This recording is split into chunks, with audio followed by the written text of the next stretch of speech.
Hi, I'm Bill Hodges, and this is Spotlight on Government. And today we have Doretha Edgecomb with us, who is a member of the Hillsborough County School District School Board. I'm so excited to have you on. There is nothing more important to me than young people.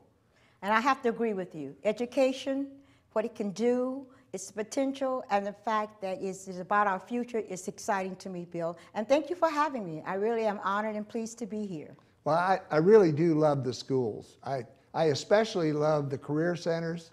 Those are some of my favorite places to go in and talk with the administrators and see the kids, because I could have easily been one of those kids at risk that went to one of those career schools, because I walked in backwards when I went to high school, so I didn't have to see the building till I got there. They are really a valuable part of our education system, and you're absolutely right.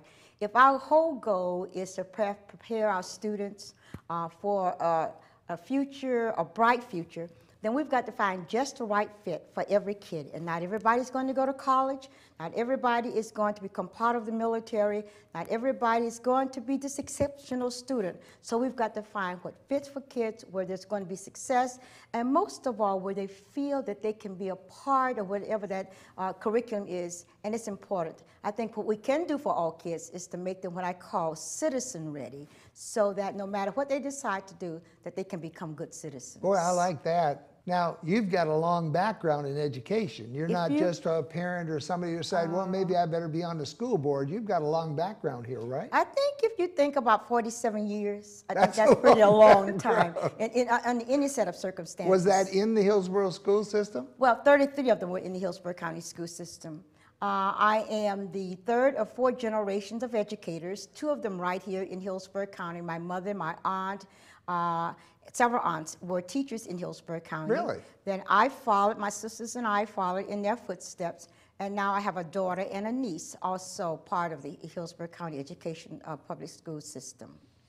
That's pretty neat to have that many people involved in the system, because you get some feedback, I assume, from them all the time. All the time, but I guess it's in our DNA.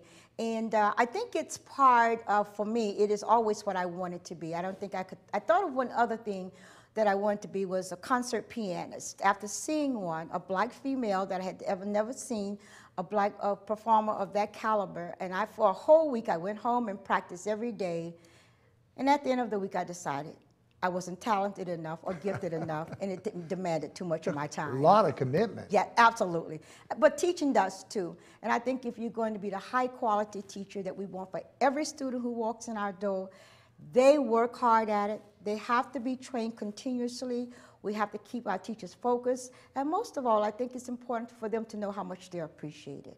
What did you teach while you were in school? Did you teach a discipline for those 40 some odd years? Well, or did you do different disciplines? I did different things. I started off as an English teacher in what is now middle school. It was a junior high school at the time. And from there, I became a curriculum specialist in the middle school area, and then a reading teacher. Eventually, I became a drug education coordinator when the state demanded that all school districts created a drug education program, a prevention program.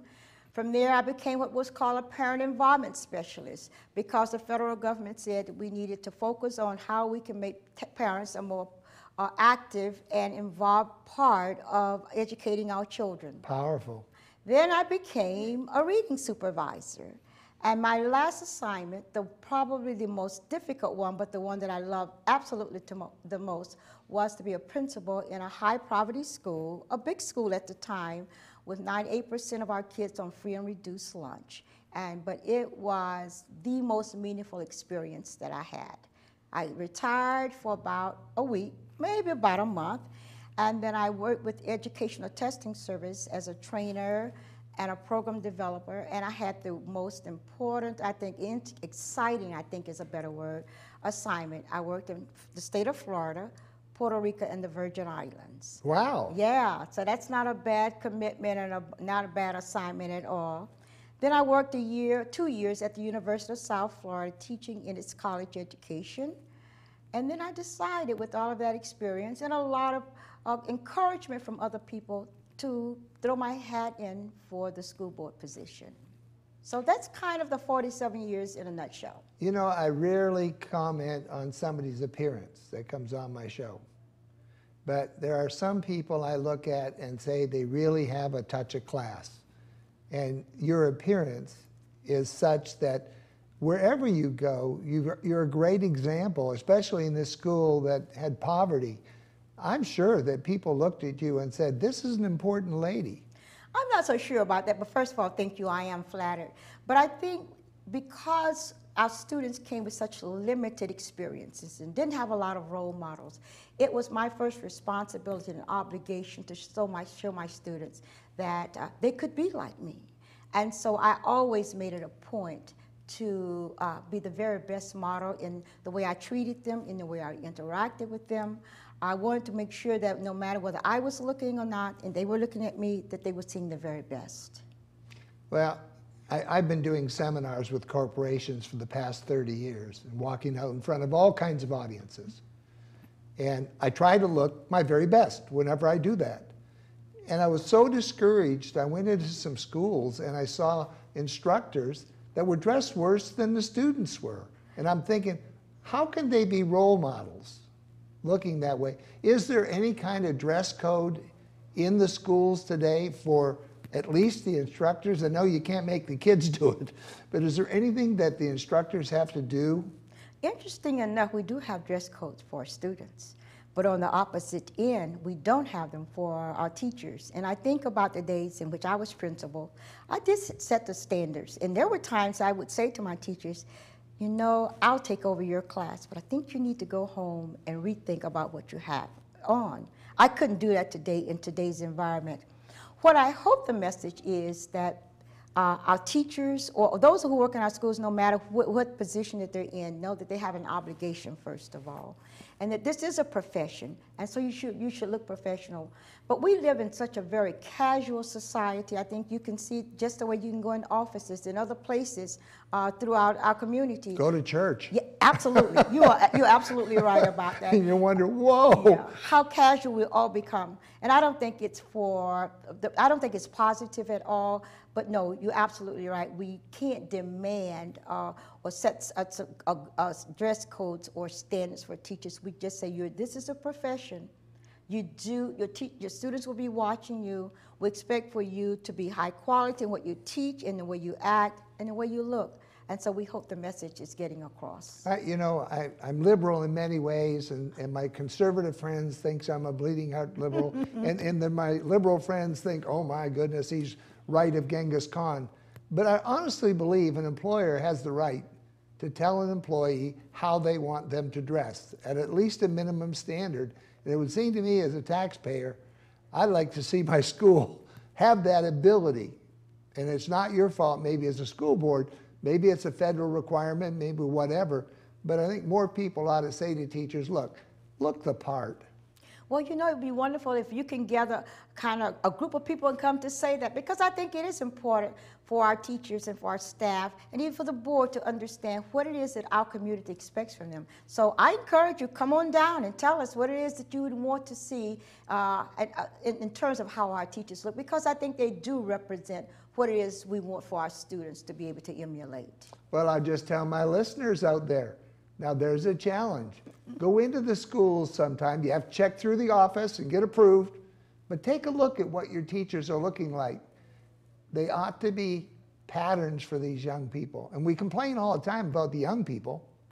Yeah, you know, I think we have to remember sometimes, though, for elementary teachers, for kindergarten teachers especially, they're going to be on the floor and that kind of thing with their kids. But they can still look professional even in the most casual kinds of outfits. I don't think there's any reason that our teachers should not be professional looking, that they should not be able to represent us well, so that whoever walks in that room can say, this is a teacher who has pride in herself and understands the importance of his or her role as a role model. I'm not easily embarrassed, but I walked into one classroom, it was about 6th or 7th grade, and the young lady that was teaching had a top on that embarrassed me. You know, well, let's hope that someone said something to her about it. I hope so too. But Absolutely. Just something maybe to take back to the school board. You know, Edgecomb is a name that's well known in this society here in Tampa. There's a building named after It's a that. courthouse, right? So tell me a little bit about that. Well, George Edgecomb was my husband. He was the first African-American county court judge that was appointed by Reuben Askew, who was the governor at the time, back in 1973. He had been before then assistant state attorney, which was a first for this district, in this county, and for our community. And before that, he was the first African-American county solicitor. Wow, and this was back in the early 70s. Early 70s, late 60s and the early 70s. You know, I think today a lot of people do not realize how much things have changed since then. Absolutely. That was something at that point. It was great. It was really an accomplishment. And I think what makes this also incredibly impressive is how young he was. He came to the judge at 31, and then because unfortunately he had leukemia and he died in 1976 at the age of 33. Wow. So in that short span of time, he really accomplished a lot. What I'm most proud of is the fact that that courthouse is a representation of what I think kids can dream about and become. But also, our daughter at the time was only 5 years old. She didn't know her dad that well, but that courthouse, and in fact, there is a George Edgecomb Bar Association. There are several scholarships named in his honor. There are all kinds of honors that this community has given as a kind of a celebration of his life, that now my daughter is able to look at and say that was her dad and learn about him through the eyes of other people. That's wonderful. Yeah, it's a really is. nice thing to have for a child to be able to look back, especially losing a dad that early. Yeah, absolutely. What do you think are the biggest challenges that are now facing the school board? Well, of money course, is always one of okay, them. you said it, so we've got that out on the table already, so I don't have to deal with that one. But I think it is the whole idea that our community does not understand the complexity of public education, that we have the responsibility to educate every youngster who walks into our door, those who come well prepared for school, those who may have come with discipline problems, those who may be challenged in some ways physically, those who may have all sorts of things factoring into their lives that may not make them the very best students as they come. Kids who come not speaking English into our schools. Those who have not even been schooled to have a language that has been a formal language, or one in print, one that kids who come from all over the world into our schools. We have the obligation, the responsibility to educate them. So it's that diverse population that we are challenged with everyday kids, with one across the spectrum from That's one a of job. them to the other. It really is. But that's what we're about. That's why it's called public education. And we're committed to doing that. And this board, the 7 members on this board, are here as representatives of those voices that sometimes that you don't hear. So we, in fact, are the voices for them. This mainstreaming seems to me to be a very difficult thing, to take some of these students with really special needs and to put them into a group of 30 or 40 people. It's been around for a period of time now. Is it working? I think it does work. I think what happens, a couple of things beyond the academic kinds of experiences and exposures. I think for those kids who are our average kids or normal kids, they have an understanding. I hope there's a level of appreciation and empathy and kindness and compassion that they learn from that. But they can also learn about how to deal with life's difficulties and challenges. For the students who come in with those special needs, I think they have a sense of feeling included. They perhaps can achieve in this in some ways because they are emulating and mimicking their own classmates. And so they're surrounded with new kinds of experiences. Good thought. With students who are different from them, and on both sides. But I think it's a great learning experience for both sets of kids. I know for myself, as I watch some of these youngsters struggle, that I'm just amazed. I sit in admiration of some of them. You know, for me to be able to do this, or another thing, is simply easy, but then I watch some of them just learning to read that have dyslexia. Yes. My daughter, we didn't even know my daughter had dyslexia Yeah. till she got to college. Yeah. And they said, how did you ever get through high school? They learn how to compensate. Yeah. Yeah. But I think we do a better job of identifying our students with their special needs, even those in exceptional education programs, those kids who have mild kinds of disabilities, much earlier now. I think we're much more successful, not waiting until your daughter gets to college to find that out. You know, teachers spend a lot of time looking, making diagnoses, getting the right interventions in, and of course, more importantly, putting them in the right places so they can get the support that they need. I think it was Aristotle or Plato said, we must educate both our politicians and our plumbers, or neither our laws nor our pipes will hold water. I'm not familiar with it, but I like the sound of it. Okay. So it's important that we do that and help people. And I think a lot of times, folks, we push kids on to college because that's where we think they should be. But the school system gives them that opportunity to look at other areas. We talk about at the end of this 13-year experience for our students, we want them to be college ready or career ready. And I'm going to add the one about citizen ready. So kids do have a choice. They have a choice between college, career, the military, because we have great ROTC programs in our schools. So to acquaint kids, I'm calling it kids, our students, with all kinds of experiences. So we've got what I'm calling a menu of possibilities that students can, and choices that they can make about what directions they want to take for their lives.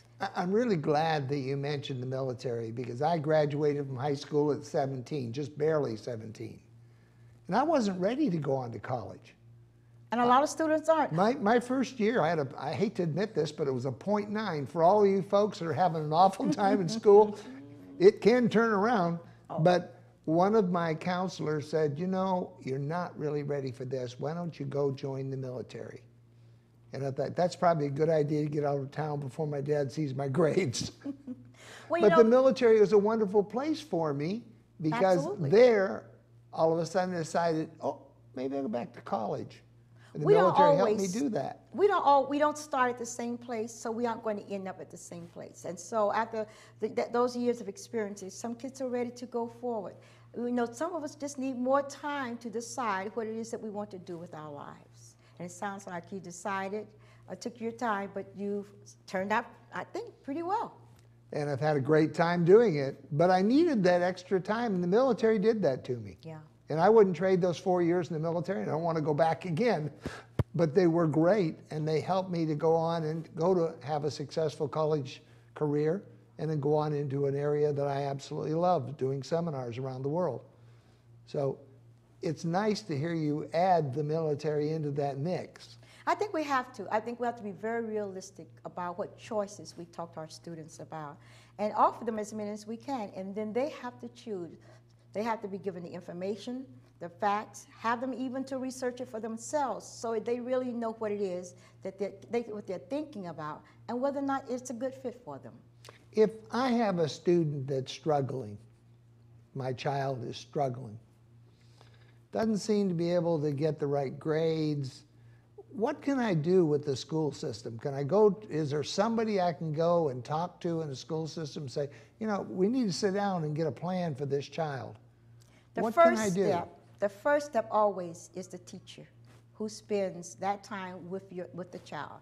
Now, we'd be talking about the homeroom teacher there, and Well, if it's in high school? In high school, it would be the different academic subject teachers. But let's just talk about an elementary student. Elementary, okay. Let's bend the twig right to start with. At the beginning, early on, talk to the teacher about what you're seeing, the dreams and expectations you have for that youngster, and make some comparisons about where that child should be. The teacher is the first and the best source. But as a parent, you also know what it is that you expect. You also know what you believe may be some limitations about what's happening. You have some insights about what happens at home, which may be very different from what's happening at school. So the teacher is the first person to begin with. The teacher then will go through certain steps. We don't want to make quick diagnoses or add labels to kid, early on, or we don't want to make it easy for a student to be diagnosed and say this is the label. So we have a period of intervention where the teacher makes observation. She shares it with the guidance counselor. They may bring in a social worker or school psychologist or speech specialist to kind of observe that youngster.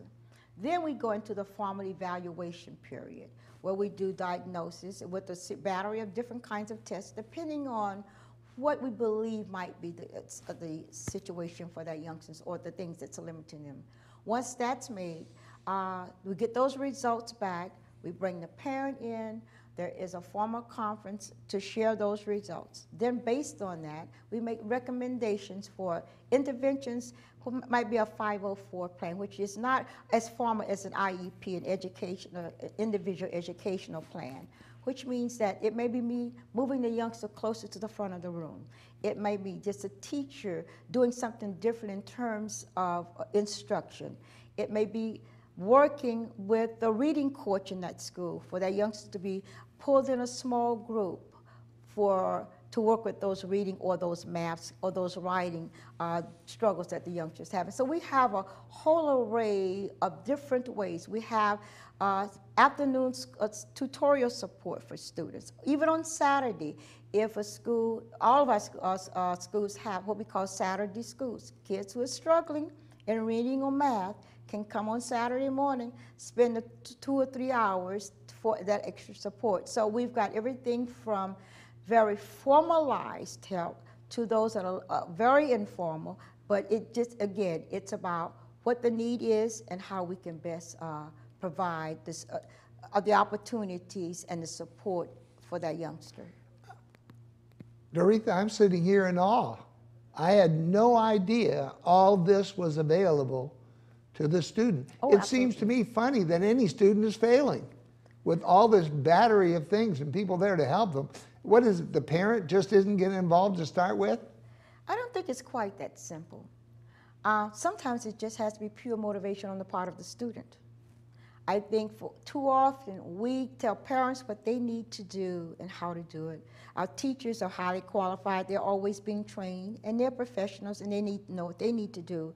But I think as a school district and as a society, we have not done enough to talk about student responsibility.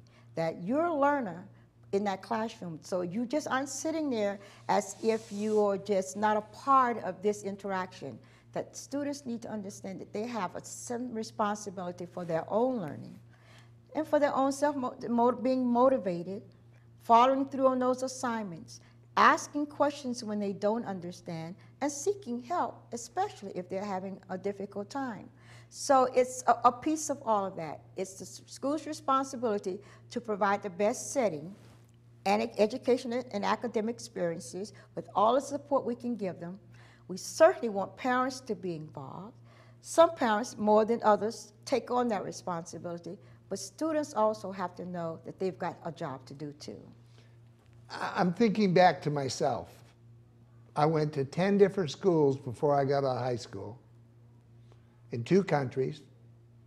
I was what now would be called an ADD kid without anything.